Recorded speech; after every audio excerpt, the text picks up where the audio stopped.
Good evening and welcome to the Business Day. I'm Javon Keys. Sherwin Williams Jamaica says despite dents in its supply chain during the COVID-19 pandemic, the company managed to see steady earnings. Now, as the paint manufacturer celebrates 50 years in the local market, they are seeking out plans to expand.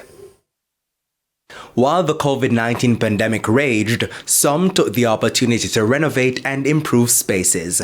Paint company Sherwin Williams Jamaica says revenues were steady over the last 3 years despite the general economic dip. Sherwin Williams Jamaica's district manager Kenneth Richardson says the company managed to be resilient despite supply chain disruptions. There are times in which we expect to get a shipment of raw material and a supplier called to say, hey, we're not going to be able to deliver the shipment, all right, maybe the next 2 months. But the good thing about it is that we have a depth of products. And because of that depth of products that we have, we were able to survive. Yes, we were hit. Make no bones about it. We were hit. We were impacted.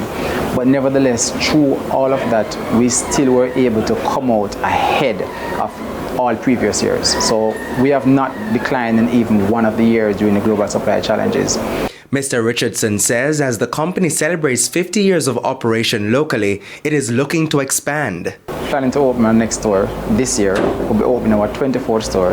I can tell you it's multiple millions of dollars when you come on to the investment that needs to go into a new store, because we're talking about equipment, we're talking about merchandise in the store. All of that is multiple millions of dollars. So it's a big investment. And as a company, we will continue to invest in Jamaica because Jamaica is important for us. The company official says the new location should be open by the fourth quarter of this year. Sherwin Williams Jamaica exports less than 10% of its products. However, the company is looking at other opportunities to sell products overseas. Supreme Ventures says the company to which its new subsidiary on the African continent will provide technical support has gotten approval. In a release, SVL says the National Lottery Authority NLA in Ghana has signed on Game Park Limited as a third-party collaborator to operate a lottery in that country. The NLA issued the license to Game Park this week. Supreme Ventures recently signed an agreement for the exclusive provision of management and technical services to Game Park Limited. Game Park will be the promoter of Pick 1, also known as Cashpot, and Pick 4 lottery games in Ghana. To the foreign currency market now, the US dollar is being sold for an average $153.86. $113.68 is the going rate for the Canadian dollar, $192.71 for the pound, while it's costing an average $170.69 for the euro.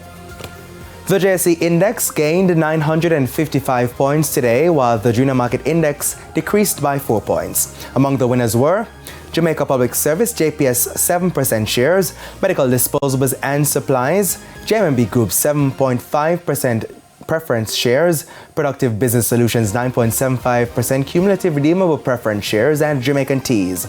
On the losing side were Productive Business Solutions, PBS US dollar shares, MPC Caribbean Clean Energy, Cygnus Real Estate Finance, Caribbean Cream, and AMG Packaging and Paper Company.